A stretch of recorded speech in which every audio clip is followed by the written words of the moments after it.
Alors, des grands titres de l'actualité de ce lundi 11 août. D'abord, cette fusion qui est recommandée au ministère des Affaires municipales par la commission municipale du Québec. Ben voilà, ça fait longtemps qu'on en parle. Ben là, c'est recommandé par la commission municipale du Québec.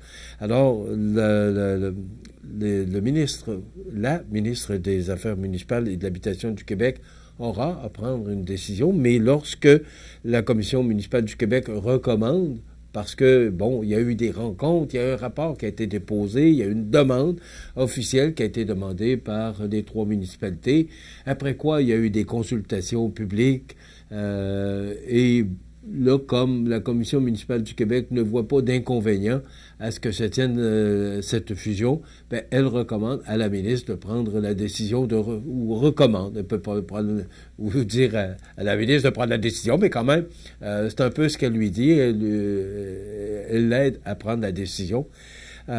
Moi, je veux lever mon chapeau à Vincent Bérubé et aussi le maire Jean-François Pelletier de Sainte-Anne-de-la-Pocatière, qui ont mené de main de maître, ainsi qu'avec le conseil municipal de Saint-Onésime, là, pour rendre possible ce projet de fusion.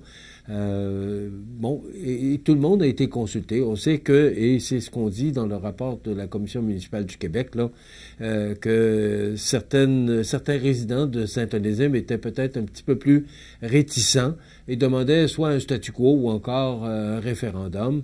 Il y a eu une pétition, mais une pétition dans le sens de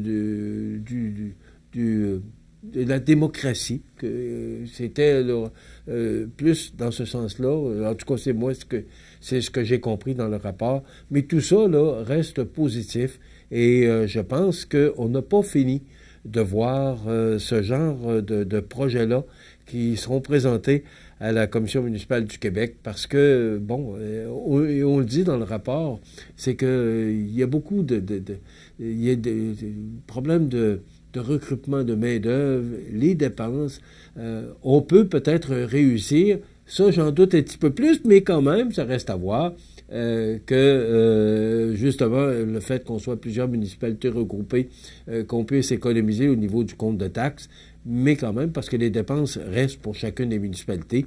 Mais quand même, ça fait partie du projet de fusion et il faut donner la chance aux coureurs. Donc, ce projet-là qui devra être entériné par le ministre ou la ministre des Affaires municipales. Pourquoi que je dis toujours le ministre? Parce que c'est Mme Laforêt qui est ministre des Affaires municipales et de l'Habitation. Donc, c'est elle qui devra trancher.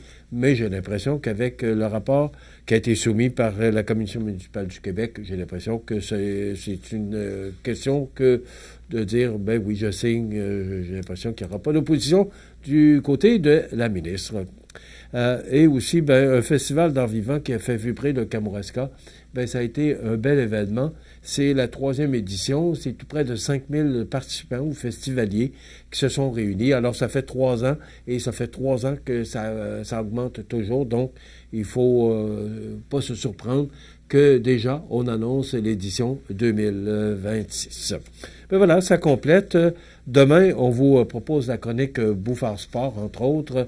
Alors, il sera notamment question des équipements qu'on offre pour les campeurs. Ben voilà, ça complète notre émission de ce lundi 16 août. Je vous donne rendez-vous demain pour une autre émission d'information sur la Côte-du-Sud.